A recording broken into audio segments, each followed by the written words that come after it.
Vamos a ubicarnos mejor primero. Y vamos a hacer un ejercicio, lo voy a hacer yo, ya, para en base a eso empezar la presentación.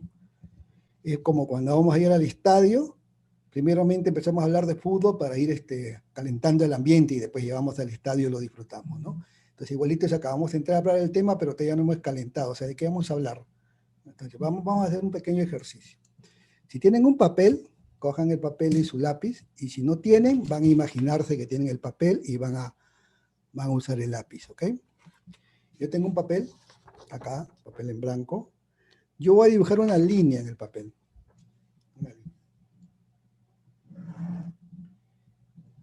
¿Ya? Esta línea tiene un punto de inicio y un punto de final. O sea, tiene la línea, no sé si lo ven, tiene un punto A y un punto B. Inicio y final. Ahora, vamos a hacer lo siguiente. Imagínense, el que no está haciendo la línea, imagine lo siguiente. El punto A es la fecha en que ustedes nacieron. Y el punto B es la fecha en que van a morir.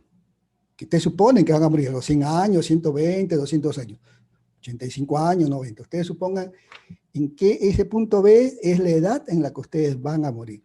Van a dejar este mundo. Ustedes piensan que van a dejar este mundo. Supongan que yo le ponga 90 años. Ya. El punto B. Ahora la pregunta es, ahí está la línea, esa es la línea de tu vida. ¿En qué punto te encuentras tú? ¿Más pegado a B o más pegado a A? En mi caso estoy más pegado a B. Yo voy a decir más o menos dónde estoy. Hay un punto en el cual yo estoy en este momento. Entonces yo marco ese punto hacia el lado B y la línea se divide en dos. De A hasta el punto en que estoy y desde el punto que estoy hasta el punto B. Entonces cuando yo empiezo un acompañamiento digo, ¿de qué quieres hablar? ¿De A al punto en que estás ahora o del punto que estás ahora hasta el punto B?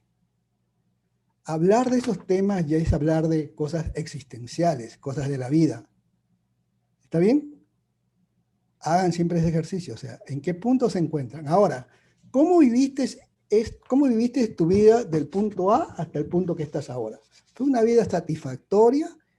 ¿Tú eres feliz y contento por ese camino que has recorrido o piensas que algo faltó?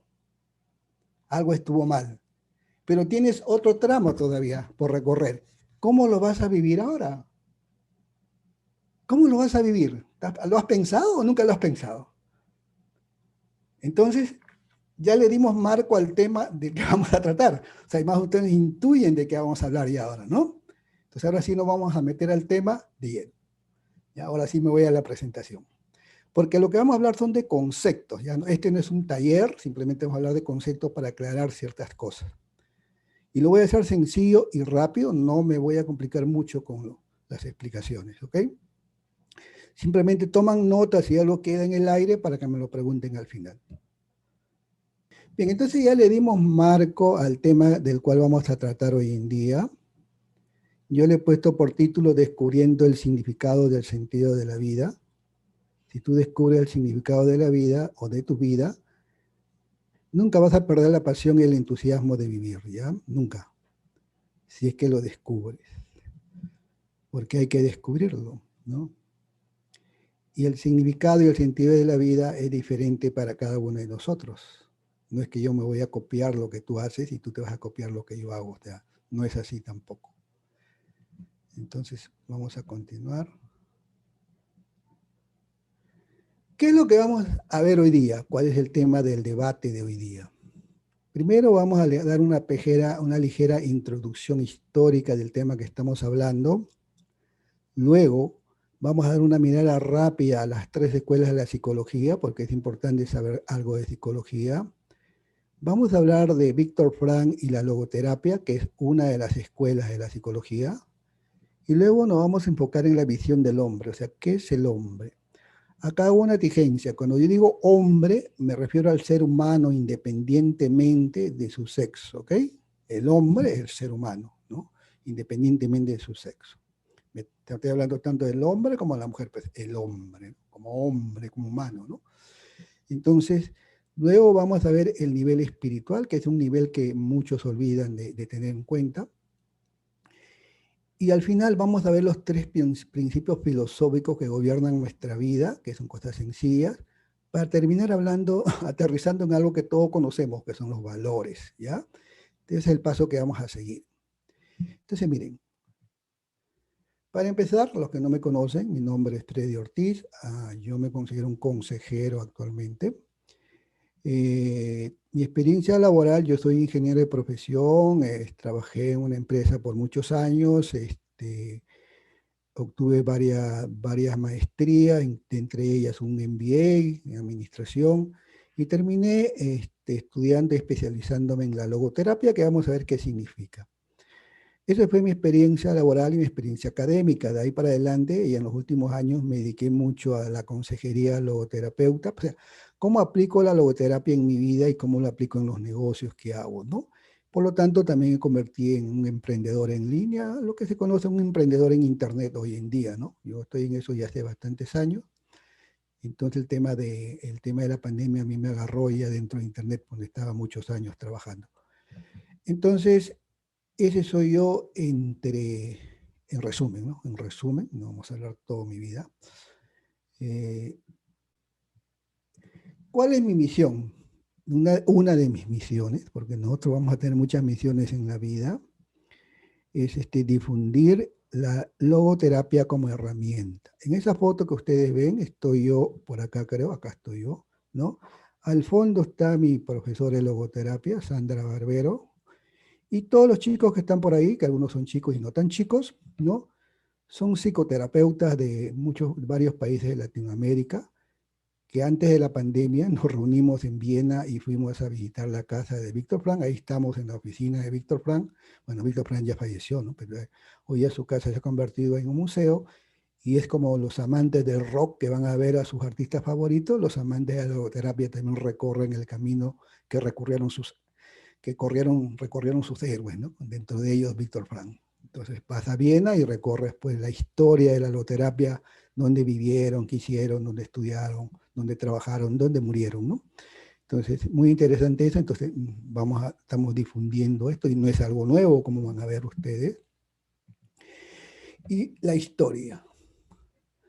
Bueno, aquí en el Perú, por lo menos, cuando yo estudié, ahora sé que es diferente, ¿no? Ya yo no soy tan joven. Estudiábamos la historia universal y la historia del Perú de manera separada, ¿no? En la historia universal que nos enseñaban acerca de las grandes culturas de la antigüedad, empezaban con una cultura muy antigua, que era la cultura asiria, ¿no? La cultura asiria tiene más de 5.000 años ya. Entonces, en los últimos años se han descubierto ya muchos restos de la cultura asiria, y aproximadamente hace menos de 100 años se descubrió, ustedes saben que la cultura asiria tenía escritura, ¿no? Entonces se descubrió una, una epopeya escrita de esa historia. Le llaman la epopeya de Gilgamesh. Gilgamesh fue un rey. En aquella época tengan en cuenta que los reyes pues se creían dioses, ¿no? Y buscaban la inmortalidad. Entonces Gilgamesh, como rey que era, y como todo héroe, acompañado de un amigo, por supuesto, se embarca en la aventura de quitarle o robarle a los dioses, ¿no? El secreto de la inmortalidad, porque él como rey quería ser inmortal. En esas peripecias y esos recorridos y esas aventuras, muere el amigo Gilgamesh. Al morir el amigo Gilgamesh, Gilgamesh entra en una gran depresión y se da cuenta y acepta que él no va a poder robar el secreto de la inmortalidad a los dioses y por lo tanto él es un ser mortal. Entonces la historia se convierte en otra. Es la historia de un héroe que busca descubrir cómo ha de vivir sabiendo que va a morir. Miren, qué fuerte en aquella época, 5.000 años, ya hace 5.000 años. La historia se convierte en la historia de un héroe que busca descubrir cómo ha de vivir sabiendo que va a morir, que es el mismo problema que probablemente tengamos todos nosotros. ¿Cómo debemos vivir sabiendo que vamos a morir? Son temas muy existenciales, ¿no? Entonces, mire, desde aquella época ya, Gilgamesh tenía ese problema. Entonces, desde Gilgamesh hasta nuestros días, la búsqueda sigue siendo la misma, ¿no? Una pregunta es, ¿cuál es el sentido de la existencia? La segunda es, ¿qué puedo hacer para que mi vida tenga sentido? La primera pregunta, ¿cuál es el sentido de la existencia?, te lleva pues a a respuestas universales, ¿no? Ahí entran los grandes filósofos y todas las ciencias que conocemos entran ahí a dar respuesta a esa pregunta. Si ustedes piensan, todas las ciencias van a querer dar respuesta a esa pregunta. Surgieron precisamente atraídas por esa pregunta. Esos son temas más grandes, enfocados en un nivel más grande, pero la segunda pregunta es pregunta personal. ¿Qué puedo hacer para que mi vida tenga sentido? Gilgamesh, ¿no? Entonces, esa sí es una responsabilidad nuestra, que nosotros tenemos que dar respuesta a la vida. La vida no nos va a responder. Nosotros tenemos que responderle a la vida. El problema es que a veces creemos que la vida es que tiene que darnos la respuesta y no, las cosas son al revés. Estas dos preguntas, desde aquella época de Gilgamesh hasta hoy en día, marcan nuestras vidas y el desarrollo de las ciencias, ¿no? La ciencia en sí siempre está circunscrita sobre todo a la primera pregunta, ¿no? Ahora, vamos a estudiar un poco la psicología porque es importante la psicología, es muy importante estudiar. Estos tres señores que están acá, Sigmund Freud, Adler y Viktor Frankl, fueron los fundadores de las tres escuelas de las psicologías conocidas hasta hoy en día. Increíblemente, estos señores vivieron en el mismo barrio y casi eran vecinos. Vivían en el barrio judío de Viena y prácticamente Viktor Frankl y Adler eran vecinos. Uno vivía al frente del otro y Sigmund Freud vivía a unas cuadras, pero son de edades diferentes, ¿no? Increíblemente en esta ciudad estos grandes pensadores dieron origen a la psicología. Por eso Sigmund Freud, que es el padre del psicoanálisis, es una de las mayores figuras intelectuales del siglo pasado. ¿Por qué Sigmund Freud es considerado una de las figuras intelectuales más deslumbrantes del siglo pasado? Porque para ahora a nosotros nos parece sencillo, pero en aquella época el hombre, ya había doctores que se ocupaban de la parte biológica del ser humano. Y Sigmund Freud juntó muchos de los conocimientos que existían en aquella época y él dijo, no, el ser humano tiene otra cosa, tiene un área que es diferente a la biológica, ¿no? Es el área que se denominó la psicológica. Entonces, por eso se crea un nuevo área dentro del ser humano que es diferente a la biológica. Por lo tanto, el médico que ve la parte biológica no puede curar la parte psicológica. Sigmund Freud, entonces, el padre del psicoanálisis y el padre de la psicología. A partir de aquel momento, entonces, existe y damos cuenta y nosotros ya entendemos que el ser humano tiene una parte psicológica, ¿no? Ahora nos parece cosa sencilla, pero en aquella época era así. O sea, Sigmund Freud fue el que creó ya la ciencia, la psicología, que se iba a dedicar a investigar y a curar los problemas del mundo psicológico de los seres humanos. Uno de sus alumnos fue Adler, que fundaría la segunda escuela de la psicología ahí, nada más detrás de Sigmund Freud, prácticamente es contemporáneo. Él fue fundador de la escuela conocida como psicología individual, mucho enfocado en la autoestima del ser humano, que hasta hoy día hablamos de eso, ¿no? Él fue el que se enfocó en ese tema. Y luego uno de sus alumnos de Adler fue Viktor Frankl, que renegaría de sus dos maestros, ¿no? ¿Y cuál es la diferencia de estas escuelas? Lo vamos a explicar de manera sencilla. Bueno, ya explicamos que ya hemos reconocido y aceptamos que el ser humano tiene una parte psicológica, ¿está bien? Que se enferma también. Entonces, Sigmund Freud decía, el ser humano se va a enfermar porque no tiene placer. El ser humano es un buscador de placer. Si el ser humano no tiene placer, se va a enfermar. Esa es la base teórica de Sigmund Freud y en eso se basa toda su teoría de la libido y todo lo que ya conocemos, ¿no?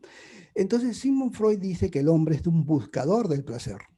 Bueno, viendo el mundo actual, de repente usted diga, sí, tiene razón Sigmund Freud. Los hombres buscan el placer y están buscando estas cosas, ¿no?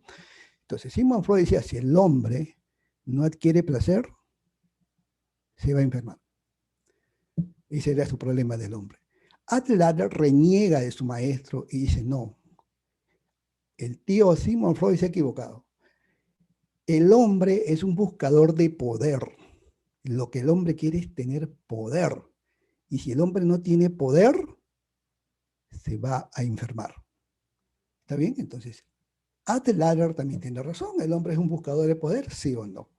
Quiere tener en su casa, en el trabajo, por todos los sitios, quiere tener poder y entonces quiere parecer bien, quiere ser el héroe, el más, entonces el hombre siempre anda así, entonces busca poder. Y si el hombre no tiene poder, pues su ego se va al suelo, la autoestima se va al suelo y se enferma. ¿Está bien? Adler nos enseña eso. Esa es la segunda escuela de la psicología. O sea, sencillo entender las diferencias, ¿no? Pero Víctor Frank, que era el menor de ellos, alumno de Adler, reniega de su profesor y dice que no.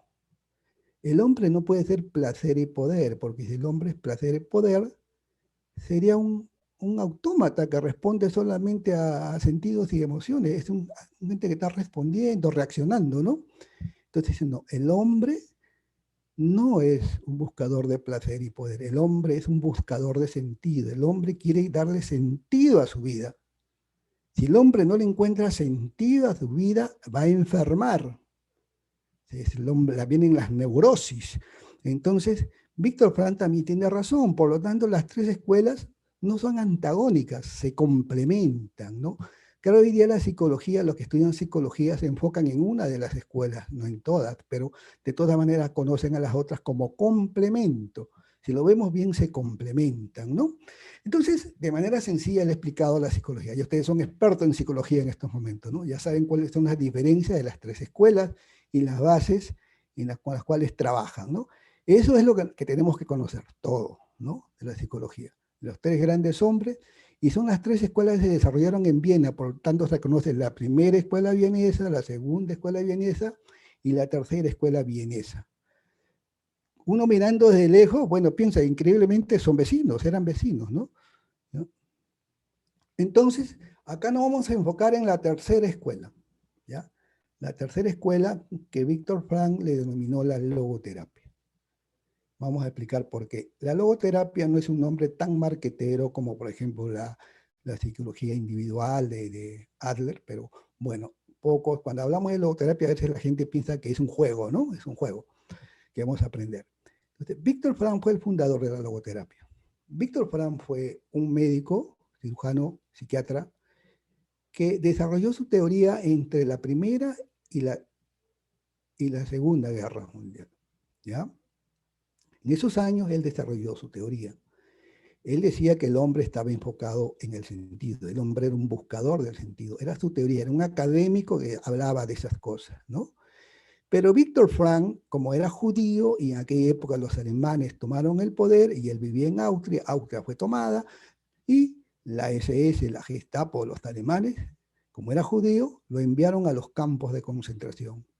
Víctor Frank y sus padres, y su esposa, y su hermano fueron a los campos de concentración. A pesar que Víctor Frank tenía visa para irse a Estados Unidos, él siempre pensó, ¿y qué pasa si me voy? ¿Y mis padres quién los va a cuidar? Y él se quedó a cuidar a sus padres, porque él tuvo una hermana que sí emigró a Estados Unidos. Entonces, Víctor Frank, al ir a los campos de concentración, ve morir a su padre, a su madre, a su esposa y a su hermano, y entonces él sufre una de las más grandes desgracias que puede tener un ser humano, perder a toda su familia, algo que hoy día estamos viendo nosotros con esta pandemia en muchas familias, y a veces somos, ni lo sentimos, ni nos damos cuenta, o nos hacemos lo desentendido, ¿no? Entonces, Víctor Frank pierde a toda su familia. Él pasa 3 años en los campos de concentración y sobrevive a los campos de concentración. Tuvo en los 4 campos más letales de aquella época, incluido Auschwitz, ¿no? Los campos de concentración más letales. Pero él descubre algo. Su teoría lo descubrió en la práctica. Fue increíble porque la teoría de él, entonces, él tuvo que verla en la práctica y ser él mismo uno de los experimentos. Él dice y descubre dentro de los campos de concentración que los hombres que llegaban a vivir y que querían vivir y añoraban seguir viviendo y trataban todos los días de seguir viviendo, eran personas que tenían un algo. Ese algo era un hijo que estaba afuera o algo que habían dejado pendiente.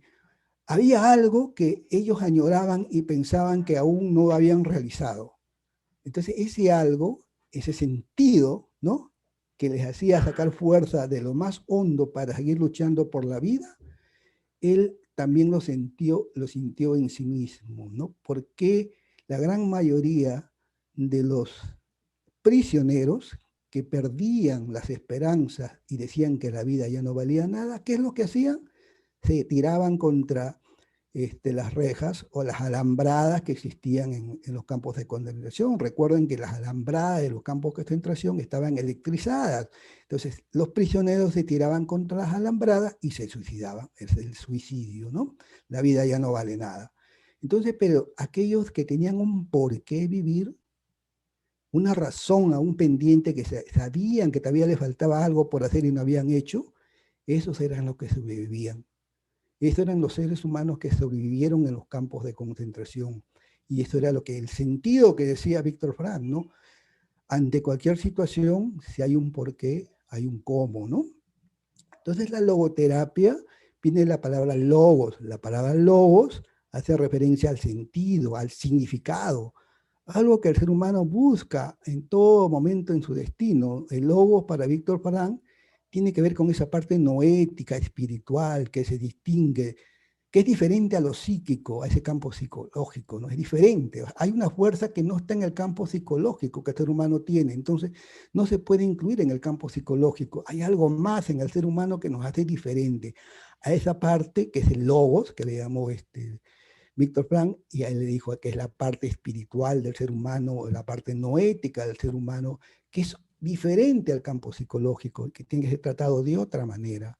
Entonces, al final de cuentas, la logoterapia significa simplemente que es una terapia por medio del sentido del significado, una terapia que va a curar por medio del sentido y del significado de la vida, ¿no? En esa foto una vez más estoy yo, y todos los diplomas que ustedes ven en la pared son títulos honoris causa de Víctor Frank que fueron entregados por diferentes universidades del mundo.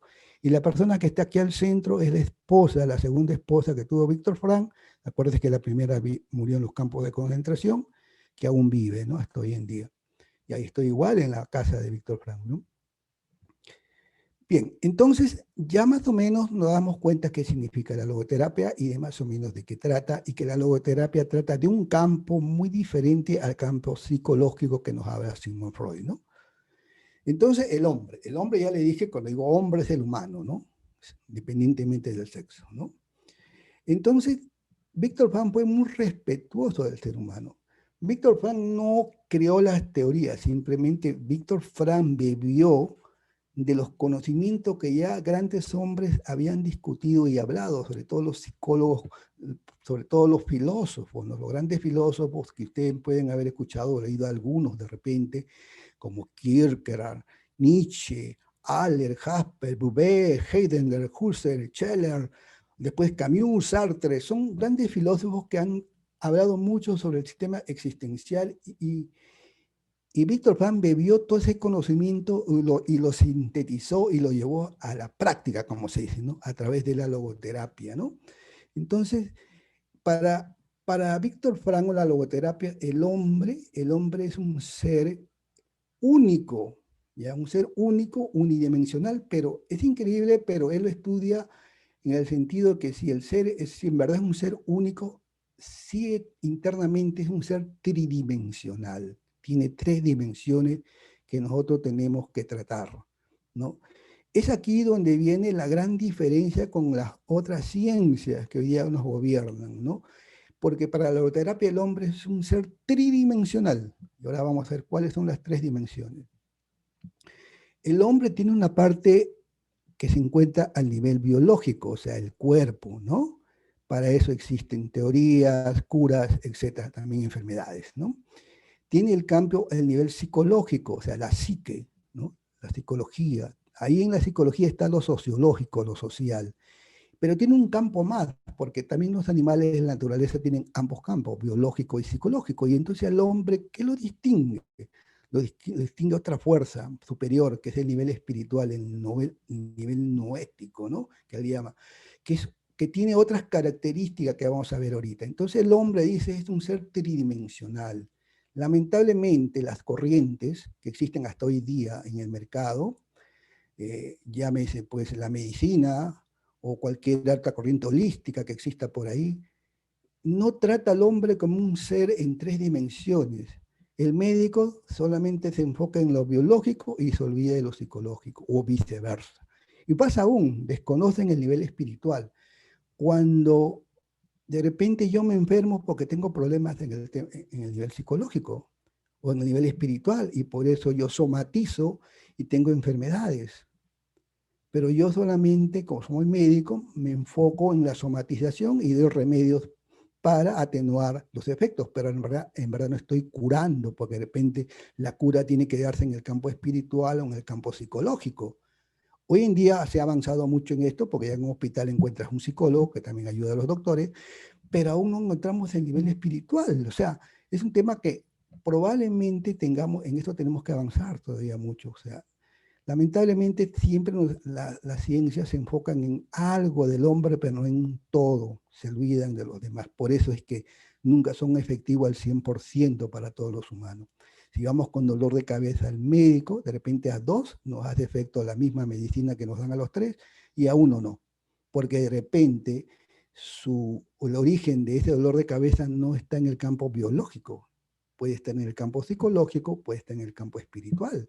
Y mientras no cures el campo espiritual o no veas el campo psicológico, el dolor de cabeza no va a desaparecer de manera tan sencilla.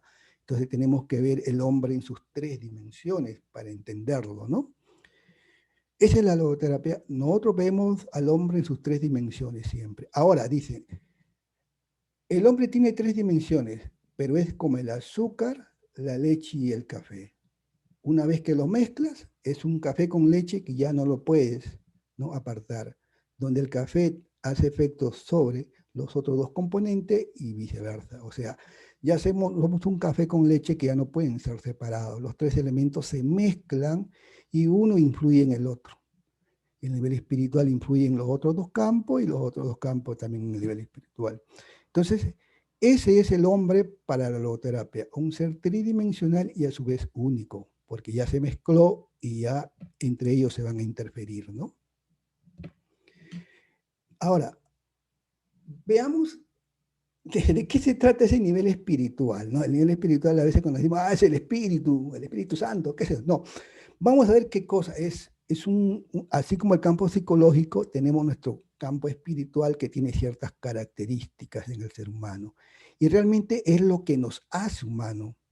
O sea, el nivel espiritual es lo que realmente nos hace humano a los seres, al hombre, ¿no? O sea, es un nivel exclusivo del ser humano, ¿no? En la dimensión espiritual está presente la voluntad de darle sentido a la vida, no en el campo psicológico. Es en el campo espiritual donde existe esas ganas de darle sentido a nuestra vida, ¿no? O también a veces nos caemos porque no encontramos ese sentido a la vida.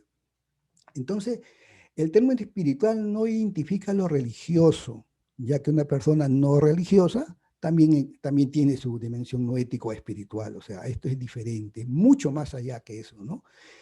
Entonces, esta dimensión es la parte más interna que tenemos nosotros como humanos y es lo que nos hace, en esencia, hombres o humanos, ¿no? Porque si no tuviéramos esto, no fuéramos humanos, fuéramos unos animales más en la naturaleza, ¿no? Entonces, este es el nivel espiritual en el cual nosotros nos enfocamos en tratarlo, ¿no? El ser humano tiene esta dimensión y con ella se trabaja, ¿no? Entonces, ahora vienen los 3 principios filosóficos que yo les decía que vamos a tratar de explicarle, porque en verdad estos principios tienen mucha base filosófica con términos muy rebuscados, pero yo lo quiero explicar de manera sencilla para que lo podamos entender. Estos 3 principios filosóficos son la base de la vida misma del hombre, ¿no? El primer principio, son 3 principios que se correlacionan entre sí, o sea, no se entiende uno si no se entiende el anterior, ¿ya? Y miren que van a decir, eso era, bueno, eso era pues, cosa sencilla, pero están estructuradas, ¿no? Entonces, el primer principio es la libertad de la voluntad, ¿ok? ¿Qué significa la libertad de la voluntad? Nosotros, ante una situación que nos presenta en la vida, tenemos un poder, ¿no es cierto? Ustedes tienen el poder de haber venido o no haber venido a esta charla. Ese poder no está en su campo psicológico. Ese poder es algo característico de la espiritualidad del ser humano, del hecho de ser un ser libre de tomar decisiones. Esa libertad de tomar decisión es una característica del espíritu del ser humano. Yo soy libre de tomar una decisión. Pero esta libertad que yo tengo, no es infinita, es finita. ¿Por qué? Porque yo estoy en un medio ambiente que yo no manejo. ¿Se dan cuenta? Yo no puedo hacer que el sol no salga mañana. O sea, hay un medio ambiente de todas maneras que yo no manejo, por lo tanto mi libertad no es tan infinita, es finita. Depende mucho del ambiente en el cual estoy, pero sí tengo la libertad de tomar acción ante lo que me ocurre. O sea, esa libertad es finita, pero yo tengo la libertad de tomar acción ante lo que me ocurre, ante lo que la vida me está presentando, ¿no? Entonces, por eso dice que yo tengo libertad, es una característica, libertad de la voluntad. Tengo esa característica, yo soy libre, libre de tomar decisión, pero en verdad también es finita, no tengo una libertad infinita, es finita, porque depende mucho de lo que me rodea, hay cosas que yo no puedo manejar. Entonces, pero yo sí soy libre de tomar una decisión ante lo que ocurre. Y otra cosa, esa libertad también a mí me hace responsable, muy responsable, ¿no? Y eso lo vamos a ver ahorita, ¿no? Entonces, decíamos que la libertad es finita y se resume en esta frase. Cuando ya no somos capaces de cambiar una situación, nos encontramos ante el desafío de cambiarnos a nosotros mismos. Hay cosas que nos ocurren en la vida y nos van a ocurrir. Una enfermedad, la pérdida de un ser querido, son situaciones críticas. La vida me está presentando eso. Pero yo tengo la libertad de reaccionar ante ellas de una manera que yo voy a tomar decisión. Por eso soy libre, ¿no? Soy yo el que tomo decisión sobre mí mismo, de mi actitud ante la vida, ¿no? Ese es el poder que yo tengo como ser humano, ¿no? Y ahora, me hace responsable también, porque en esa libertad yo soy responsable de mi desarrollo personal, de hacerme como persona, de ser ese ser que quiero ser y aún no soy. Soy responsable ante la vida de mí como ser. Entonces soy libre, pero también soy responsable. Y responsable de las decisiones que yo opte, ante la decisión que me presenta en la vida. Entonces esos temas son sencillos, pero esas son las bases filosóficas de la logoterapia, ¿no? El hombre es libre y responsable, ¿no? Lo hemos escuchado muchas veces, nos lo ha dicho nuestro papá, nuestro profesor, libre y responsable. Pero, ¿por qué ocurre eso? Porque tenemos un campo espiritual que me permite hacer eso. Yo no soy un animalito que reacciono nada más. Tengo ese poder, ese campo espiritual que me hace poderoso como ser humano, ¿no? Entonces, la libertad humana es responsable. Estas dos características a veces me preguntan acá, y bueno, ¿y ante quién es responsable el hombre? ¿No? Entonces, el hombre es responsable de repente ante a ti mismo, porque tú tienes un deber contigo mismo de ser mejor o ser superior. Entonces, tú te vas a dar cuenta a ti mismo. Y si crees en Dios, le puedes dar cuenta a Dios, o ante algo, o ante otra cosa. Pero tú vas a ser responsable ante algo que tú vas a definir. Eso es. Tenemos toda esa libertad, pero tenemos que tenerlo bien en claro. Luego viene el segundo principio. Miren que el primer principio era la libertad de la voluntad. Ahora viene la voluntad del sentido. ¿Se dan cuenta acá en orden? Libertad de la voluntad, ¿no? Ahora viene la voluntad del sentido. El hombre es un buscador. Siempre va a ser un buscador. ¿Han escuchado eso? Que el hombre es un buscador. Hubo un filósofo muy duro, o sea, muy osado con sus comentarios y sus definiciones, ¿no? Este fue Heidegger. Heidegger fue un filósofo que inclusive los alemanes se le critica mucho porque los alemanes tomaron su definición de hombre, del superhombre, ¿no? Y por eso los alemanes se querían los superhombres durante la Segunda Guerra Mundial.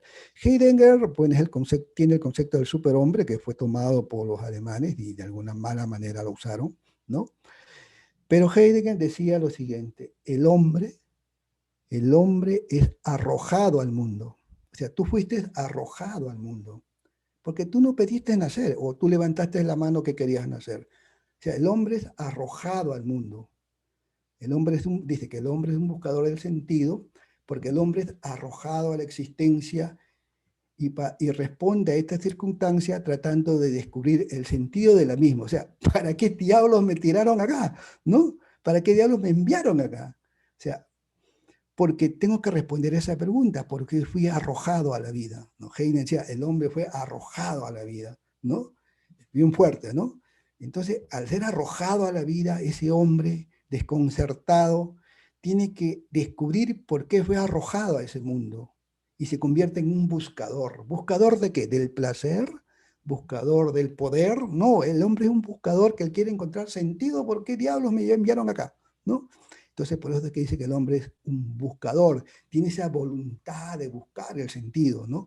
Es algo innato en el ser humano. Buscar el sentido no es que solamente lo tiene Freddy o lo tiene Pepito, no, lo tenemos todos nosotros. Es algo innato, una característica del ser humano.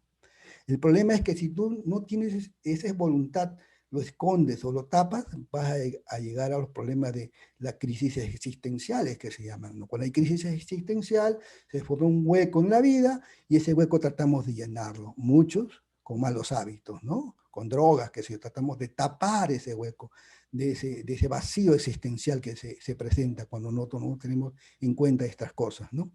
Entonces nosotros tenemos esta voluntad de sentido, es algo innato del ser humano, porque nosotros fuimos arrojados al mundo sin haber levantado la mano, sin pedir por qué venir, y entonces nosotros, desconcertados, tratamos de dar respuesta a eso, porque fuimos arrojados a este mundo. Entonces el hombre es un buscador de sentido y tiene esa característica de voluntad del sentido que le llama Víctor Frank, ¿no?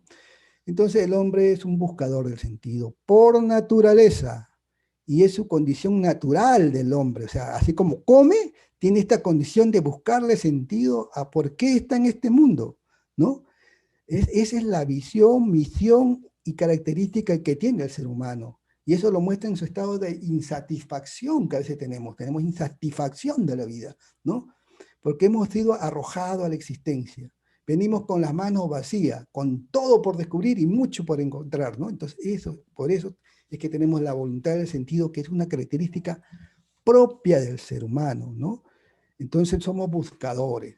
Ahora, recuérdense, vamos a recordar algo acá.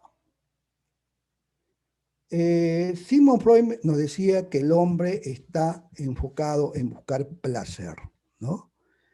Entonces, la voluntad del placer, lo que quiere el hombre es evitar el malestar a toda costa, sentirse bien, ¿no? Eso es lo que buscamos cuando buscamos placer, sentirnos bien, no sentirnos molestos, no tener malestar. Esta situación ustedes saben que claramente va a agravar nuestros problemas, ¿no?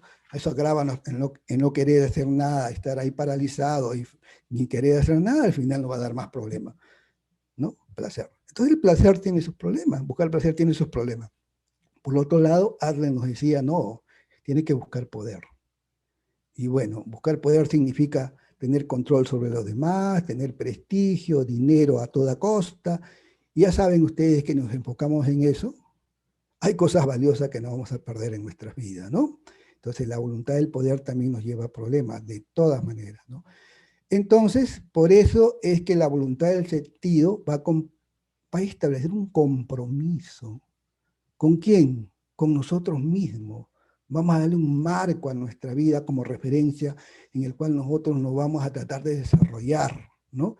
Y ese marco, ese compromiso que nosotros vamos a adquirir, va a lograr en nosotros la unidad, porque vamos a asumir un compromiso y nos apartamos de estar por ahí dispersos haciendo cualquier cosa, porque ya tengo un objetivo y me enfoco mis energías y acciones en conseguir eso que yo quiero. ¿Se dan cuenta?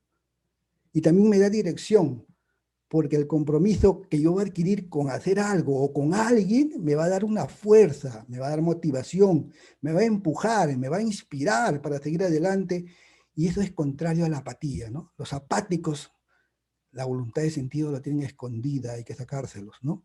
Y también me va a dar orientación, ¿no? ¿Por qué me va a dar orientación? Porque me da orientación, ¿no? O sea, este tema de la voluntad de sentido me da orientación, va a marcar el camino, es ese faro que está allá al fondo que yo quiero llegar, a donde yo quiero llegar, ¿no? Y eso va a hacer que yo enfoque mis esfuerzos, mi trabajo, ¿no? Para llegar allá. Entonces me va a dar cierta orientación. Eso es la voluntad del sentido, que es algo innato también en el ser humano. Miren que viene de un concepto muy duro de Heidegger, que tú fuiste arrojado al mundo. Tú no pediste venir, ahora tú tienes que descubrir, pues, qué sentido tiene que te hayan arrojado ahí. Entonces, es algo también innato en el ser humano tener la voluntad del sentido, ¿no? La libertad, primero fue la libertad de la voluntad, después la voluntad del sentido es el segundo paso. Son características propias del ser humano, de cada uno de nosotros, que hay que desplegarlo, ¿no? Entonces, esto lo resume en una frase brillante, ¿no? Si tomamos a los hombres tal y como son, solo conseguiremos que sean peores. En cambio, si lo tomamos tal como debieran ser, haremos de ellos haremos de ellos lo que pueden llegar a ser. Cuando tú tratas a una persona, no lo trates como es, trátalo como lo imaginas que podría ser. Esa es la logoterapia de Fuerte, ¿no? Entonces el tercer principio, que ya es el último, ya es el sentido de la vida. La voluntad del sentido lo tenemos, ahora que es el sentido de la vida. Entonces la vida también es algo muy propio del ser humano, ¿no? Como decíamos, el hombre es un buscador que busca esencialmente una unidad en lo que respecta a la orientación de su vida. O sea, lo que buscamos es un proyecto de vida. Lo que vamos a ver de manera metafórica para entender lo que es el sentido de la vida. Ustedes cogen una piedra y tienen una soga, amarran la soga en la piedra, lanzan la piedra hacia adelante y luego ustedes siguen el camino que trazó la soga. ¿Está bien? Esa piedra es un valor que nosotros vamos a hacer encarnar. Nosotros vamos a actuar, sí, vamos a tener el sentido de la vida, sí, pero ¿cómo lo encarnamos? ¿Cómo lo hacemos realidad? A través de un valor. Ese valor que voy a asumir, que va a ser mío, que ya he descubierto, que he venido yo acá para hacer encarnar ese valor, ser honrado, ser veraz, ser amoroso. O sea, cada ser humano tiene su escala de valores. De alguna manera ustedes han creado su escala de valores y tienen un valor fundamental. Si para mí la escala de valor es la honradez, yo siempre voy a actuar basado en que esa es mi escala de valor principal y como dicen, los valores no se negocian. Si mi valor principal es la honradez, siempre voy a actuar pensando en que yo tengo que honrar al valor que yo represento. ¿Se dan cuenta? Y hablamos de la piedra, la metáfora. La piedra es el valor, ¿está bien? En el momento que yo cojo el valor que yo voy a encarnar, esa es mi piedra. Lo voy a poner en la soga y lo voy a tirar hacia adelante. Y luego yo voy a seguir ese camino para siempre hacia donde está el valor, hacia donde está la piedra. Ese es el sentido de la vida. ¿Se dan cuenta? El sentido de la vida es esa soga, ese trazo que me lleva hacia mi valor fundamental que ya he escogido, ese sentido de la vida. Y es lo que a mí me va a hacer grande, es lo que a mí me va a dar satisfacción, ¿no? Porque si yo actúo en contra de mi valor, vienen los problemas. Me voy a sentir mal, ¿ya? Me voy a sentir mal. Y vienen los problemas psicóticos después, ¿no? Entonces, la vida va a encerrar de todas maneras un sentido. Y ese sentido es propio para cada uno de nosotros. Y nuestro deber, como seres conscientes y responsables, es descubrir ese sentido de nuestra vida. Entonces, la pregunta es, ya entendí, pero ahora ¿cómo lo hago? ¿Cómo lo llevo a la práctica? Entonces ya les dije, nosotros ya sabemos todo lo que sabemos y lo vamos a encarnar o lo vamos a llevar a la realidad a través de esa piedra que es el valor, ¿no? Nosotros vivimos siempre en tensión buscando valores. Y es aquí donde se encuentran los significados existenciales o el significado de la vida, ¿no? Tú coges tu valor, que es tu piedra, pero tienes la piedra, ahora tienes que amarrarlo en la soga y tirarlo hacia adelante. No te quedes con la piedra en la mano, muchos se quedan con la piedra en la mano, ¿no? Entonces agarra la piedra y tíralo hacia adelante, amárralo a una soga porque la soga es el camino que tú vas a seguir. ¿Está bien? Metafóricamente, ¿no? Entonces nosotros encarnamos todo esto en valores. Y hay varios tipos de valores. El valor de creación son aquellas actividades que nosotros realizamos como nuestro trabajo, nuestros pasatiempos, la ayuda que realizamos hacia otras personas. O sea, los valores de creación son cosas que nosotros le damos al mundo.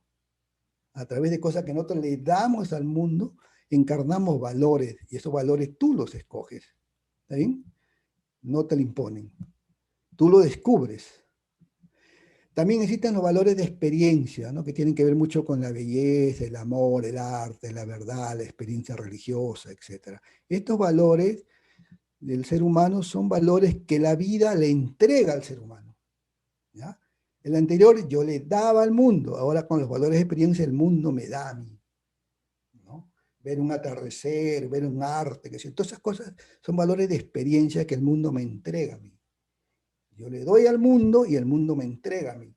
Yo encarno el sentido de vida en experiencia y en valores. Pero hay otro valor muy importante, que son los valores de actitud. Los valores de actitud son aquellos que nosotros vamos a desplegar o las personas van a desplegar cuando se encuentran ante situaciones dolorosas, o sea, como decimos nosotros ya, graves, grandes, absurdas e inevitables, como la muerte, accidentes, enfermedades, ¿no? El sufrimiento. Son cosas absurdas, pero son inevitables, pero van a existir en nuestra vida. Entonces, en ese momento, nosotros vamos a desplegar algo, ¿no? El ser humano va a alcanzar el grado máximo del significado de la vida mediante estos valores de actitud que nosotros vamos a desplegar para hacer frente a estos hechos absurdos e inevitables como la enfermedad, la muerte y el sufrimiento. Aquí hay valores de actitud que nosotros vamos a desplegar porque nosotros somos capaces de desplegarlo porque somos humanos, ¿no? Es algo innato en nosotros que tenemos que usar. Entonces, señores, son valores simples, son conceptos simples que yo he querido acá, bueno, lo podemos hacer tan complejo como querramos, pero yo he querido acá hacerlo de manera sencilla. Y eso es lo que le he explicado, son las bases en las cuales nos enfocamos en la logoterapia, en base a eso. Cuando acompañamos a personas, lo que queremos es que ellos desplieguen, ¿no? Esos valores, encuentren su valor y lo desplieguen, agarren su piedra, lo tiren hacia adelante y empiecen a seguir su soga y que tomen acción. Porque a través de eso ellos van a darse cuenta que tienen libertad y son responsables de sí mismos, ¿no? Entonces van a salir de esa crisis neurótica que a veces que se encuentran, ¿no? Muy bien, muchísimas gracias y bueno, si hay preguntas, abren los micros, ¿no?